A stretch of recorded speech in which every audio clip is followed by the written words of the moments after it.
My name is Martin, and what I'm about to share happened in the Great Smoky Mountains about 5 months ago, and it came down partly to carelessness and partly to something closer to bad judgment. It didn't happen directly to me in the way you might expect, but it involved me enough that I feel like it's worth telling, especially if it helps someone else take certain things more seriously. I've always been the kind of person who enjoys climbing, camping, and spending time outdoors. It's something I've done for years. Even though I'm not from the Appalachian region, I grew up around forests, so I'm used to the kinds of rules that come with being in those environments.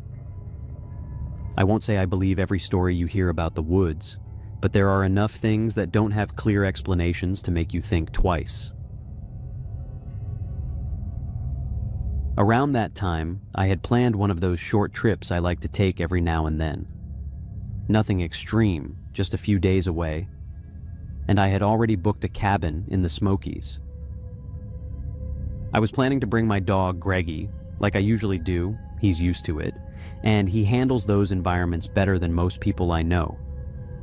The thing is, I'm 20, and I still live with my parents, so I'm in that phase where I want my independence, but I don't have the financial stability to fully move out yet, which means there's always some level of compromise involved. When I mentioned the trip at home, my mom immediately suggested that I take my cousin with me. He's 18, but he's had a rough time. He's repeated a few years in school, gets into trouble often, and a lot of that comes from the situation at home. His parents argue constantly, and it's the kind of environment that affects you whether you realize it or not. I grew up with him, so I know him well, and while I care about him, he has a tendency to act without thinking, to push boundaries just to see what happens, and in a place like that, that kind of behavior can get you into serious trouble. Still, he's always looked at me in a way that's hard to explain, almost like I'm someone he listens to more than others, like an older brother figure, even though we're close in age. So, when my mom insisted, I agreed, but I made it very clear from the start that if he was coming with me, there were rules, and not the kind you can ignore when you feel like it. I told him that I would be the one making decisions out there, that if I said something needed to be done, it wasn't up for debate, and that the reason for that wasn't control, it was safety. He agreed without much resistance, and I could tell he genuinely wanted to get out of the house for a while, given how things had been going with his parents, so for once, he didn't argue. The first couple of days actually went better than I expected. We settled into a routine quickly. During the day, we'd go out for hikes, nothing too intense, just enough to explore the area. And in the evenings, we'd cook outside on a small stove I had brought with me, then spend some time talking or playing cards before turning in. Greggy stayed close the entire time, like he always does, calm, alert, never straying too far. It felt normal, almost surprisingly so. And I remember thinking that maybe bringing him along had been a good idea after all, that maybe he just needed a break from everything else. But like I said earlier, there were rules, and I made sure he knew them from the beginning. The kind of rules people who spend time in those mountains tend to pass along. Don't respond if you hear your name called from somewhere you can't see. Once it gets dark, you stay inside. You lock everything, keep the lights low, and you don't go wandering around outside for no reason. He knew all of this. We had gone over it more than once, and at least on the surface, he didn't seem to take issue with any of it. This happened on the third day. It was already dark. We had closed everything up, shutters in place, door locked. And I was in the shower when I thought I heard something. It sounded like the front door opening. Not loudly, not violently, just enough to catch my attention. I paused for a second, trying to make sure I hadn't imagined it. Then I rushed a bit, finished up quickly, and called out to my cousin, asking what he was doing. There was no response, no movement, no voice, nothing at all. I stayed there for a moment longer, trying to listen, holding still, focusing on every small sound. But there was nothing. I was finishing up, drying off as quickly as I could, already feeling that something wasn't right, when I heard it. A whistle, short, clear, close enough that there was no mistaking it. That was the exact moment my body tensed. It wasn't just the sound itself, it was the certainty that came with it. I knew that whistle had come from my cousin, and I had made it very clear before we even arrived that this was one of the things we did not do. We don't respond to whistles, and we don't make them, not out there, not at night, not under any circumstances. Combined with what I thought I had heard earlier, the door opening, the idea that it might actually be open now hit me all at once, and I didn't stop to think. I didn't even get dressed properly. I just grabbed a towel, stepped out, and rushed downstairs as fast as I could. When I reached the bottom, I saw it immediately. The front door was open. I ran toward it, trying to understand what was happening, calling out for my cousin. And then I saw him coming out from the edge of the forest, saying he was a bit concerned because he had opened the door to let my dog out, and now he wasn't coming back. I can't fully explain the feeling that hit me at that moment, but anyone who has a pet will understand it. It was instant panic. I called out for Greggy, and I heard him, not barking normally, but making a sound that was closer to distress, something strained, something wrong. I didn't hesitate. I ran back inside, grabbed the firearm I had brought with me, and went straight toward where I had heard him. I found him on the ground, lying still, with a deep cut across his leg. At the same time, I had the sense that something was very close to us, something just out of sight, but there was no time to process it. I picked him up immediately and ran back toward the cabin, shouting at my cousin to get inside. We got in, shut the door, and locked everything. By then, he had already realized the situation he had put us in. He kept apologizing over and over, saying he knew he had made a mistake. I didn't respond to that, not because I didn't hear him, but because I knew I was too angry to say anything useful in that moment, and there were more urgent things to deal with. I focused on getting the first aid kit and doing whatever I could for Greggy. We had no way of leaving right then, no quick access to a vet, so all I could do was try to stabilize him as best as possible and hope we could get him proper help in the morning. The wound was bad, deeper than anything I had dealt with before, and it was hard not to think about how much worse it could have been. It couldn't have been more than 15 minutes after we got inside when something hit the cabin door with a level of force that made the entire structure shake. In that instant, it was clear that whatever was outside was trying to break it down. I couldn't tell if it was an animal or a person. There was no way to know, but the intent was obvious. Acting on instinct, I fired a shot upward, not aiming at anything, just trying to create enough noise to scare it off, whether it was human or not. Right after that, I told my cousin to help me move the sofa, and we pushed it against the door, adding whatever we could to reinforce it. We checked the windows quickly, made sure everything was secured, and then stayed inside, blocked in, waiting. Throughout the night, we heard repeated impacts against the cabin.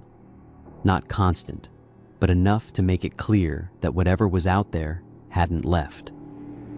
There were also sounds moving around the structure, pacing, shifting position, always just beyond what we could see.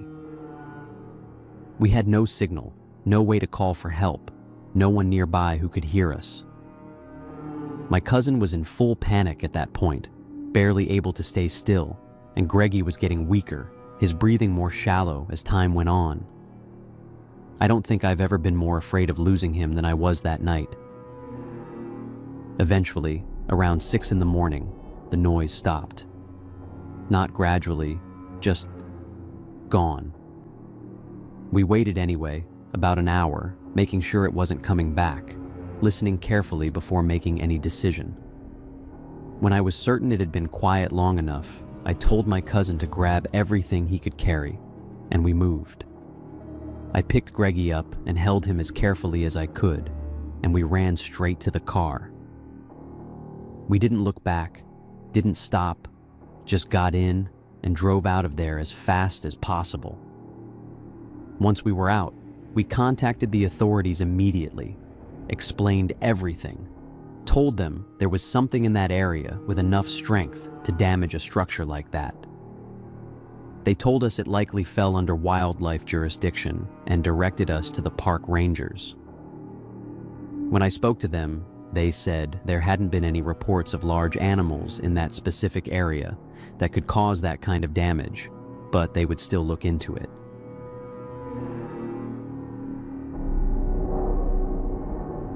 The owner of the cabin was also informed. He was understanding, said nothing like that had ever happened before, and refunded the stay without any issue. Greggy survived. He still has a large scar on his leg to this day. The vet couldn't say exactly what caused the wound, only that it resembled something like a claw mark, but also mentioned that if it had been something like a bear or a mountain lion, the chances of survival would have been much lower. We never found out what it was. Later on, I had a proper conversation with my cousin. He apologized again, said he knew he had made a mistake. I asked him why he opened the door, and he told me Greggy had been acting restless, stressed, and he assumed he needed to go outside. He didn't think any of the warnings really mattered, didn't believe anything could actually happen. Since then, I've talked about this with a few people, and one comment in particular has stayed with me. Someone said that maybe whatever was out there wasn't trying to take the dog at all, that maybe it was using him to draw one of us outside. I don't know if that's true. I only know it's not something I've been able to forget.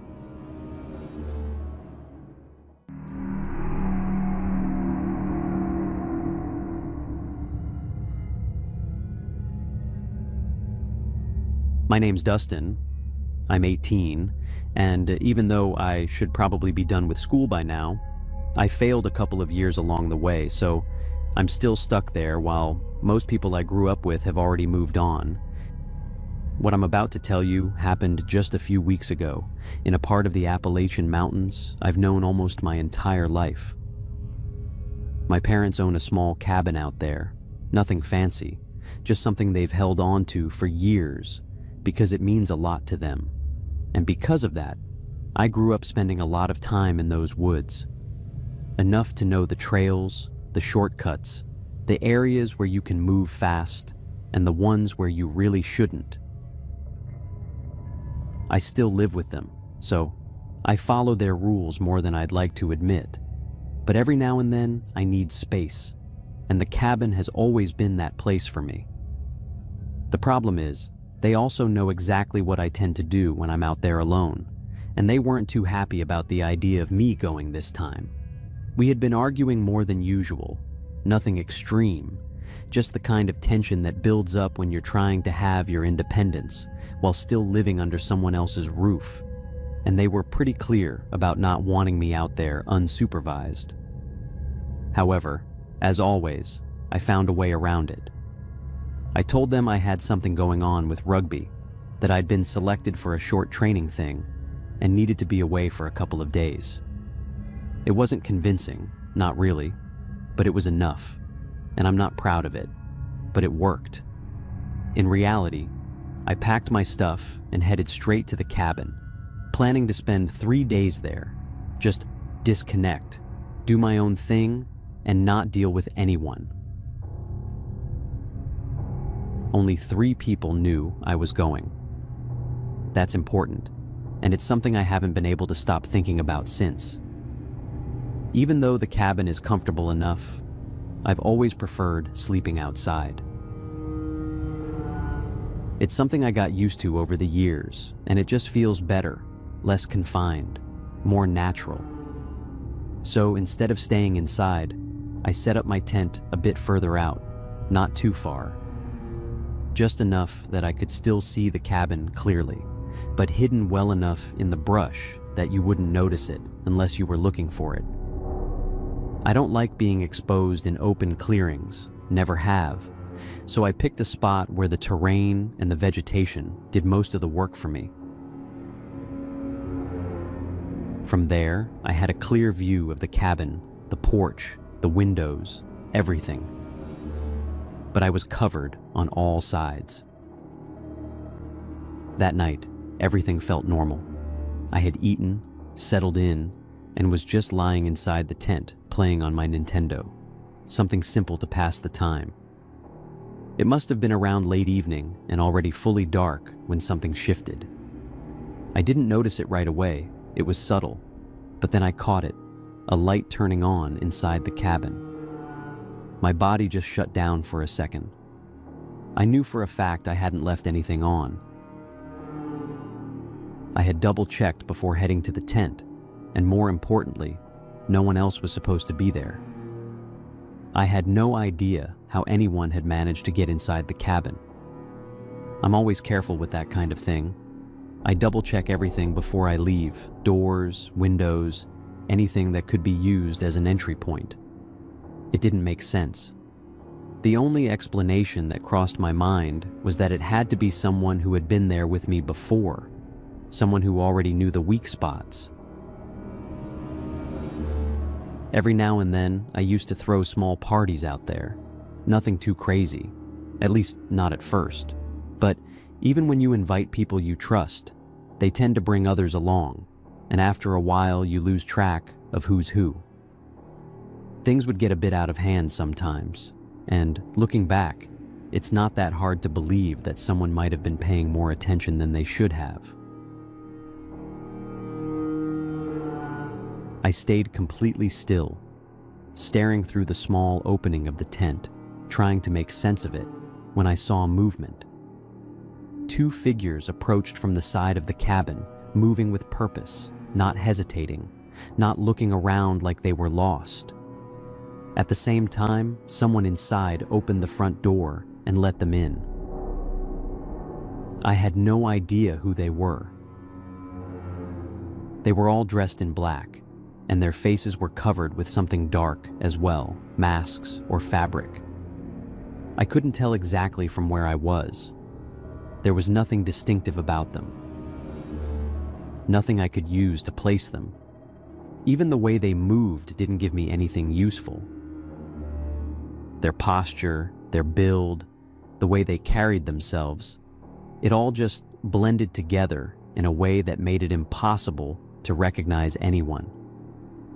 I kept trying to match something I was seeing to someone I knew, but there was nothing there to grab onto, no detail that made sense of it. Just shapes moving in the dark without any identity I could attach to them. My chest tightened in a way I can't really explain. It wasn't panic right away. It was something colder and more focused. I lowered the brightness on my screen immediately and shifted closer to the ground, making sure there was no light spilling out of the tent. I kept watching, trying to understand what I was dealing with, when one of them came back outside. He stepped onto the porch, holding something in his hand, and as he moved a little further out, I could see it clearly. It was a baseball bat. Then he said my name. Not loud, not shouting, just calling it out like he knew I was close, like he wasn't guessing. That was the moment everything stopped being uncertain. They weren't there by chance, and they weren't just breaking into the cabin. They were there for me. I didn't wait. I didn't try to grab everything or think it through. I took what I could reach without making noise. My phone, a small flashlight, and the essentials, and left everything else behind. I eased my way out of the tent, keeping low, using the terrain to stay out of sight, and once I had enough distance between me and that clearing, I started moving faster. Not toward the car. Going that way would mean taking a longer route, and if they knew me well enough to call my name, there was a good chance they knew where I usually parked. I wasn't going to risk running straight into them. Instead, I headed in the opposite direction, into thicker forest, toward a route I knew would eventually lead me to one of the nearby small towns. It's not exactly close, about an hour and a half if you keep a steady pace, but I knew I could make it. I grew up in those woods, and even in the dark, I could read enough of the terrain to keep moving without getting lost. Luckily, this was one of the first things my parents had ever taught me. If I ever got lost in the woods, or if something happened and I needed help, I was supposed to make my way as fast as I possibly could to the nearest town. At first, I tried to stay quiet, moving fast, but also controlled. But after a few minutes, I heard something behind me. Not close, but not far either. That was enough.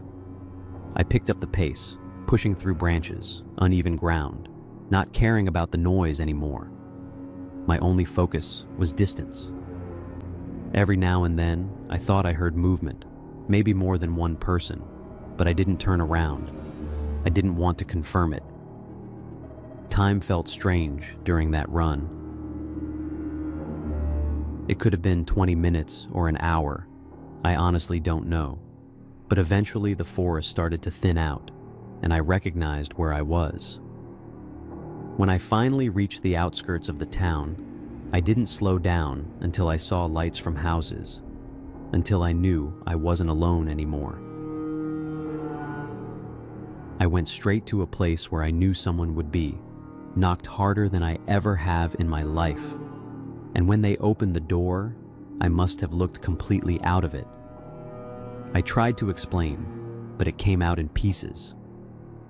Luckily, it was one of my closest friends who lived there, and I knew he stayed up late. I also knew he wouldn't hesitate to open the door for me. We ended up deciding that, whether my parents found out or not, the best thing to do was call the police. Those 3 men knew I was going to be there alone, which also meant they knew where I studied, where I lived, and the routes I usually took to get around. If they wanted to, they could easily have caught me somewhere else. As I said at the beginning, this all happened just a few weeks ago, and what stayed with me isn't just what happened out there. It's the part that comes before it. Only 3 people knew I was going to that cabin. 3 people I've known for years, people I trusted without thinking twice. I keep going over it in my head, trying to find another explanation, something that makes more sense. But I can't. And that's the part that scares me more. I made it out. Nothing happened to me physically, and I know it could have been a lot worse if I had hesitated even a little. But ever since that night, I haven't been able to shake the feeling that this wasn't random, and that whoever was out there didn't just stumble onto that cabin. They went there knowing I would be there. And they're probably still looking for ways to get me.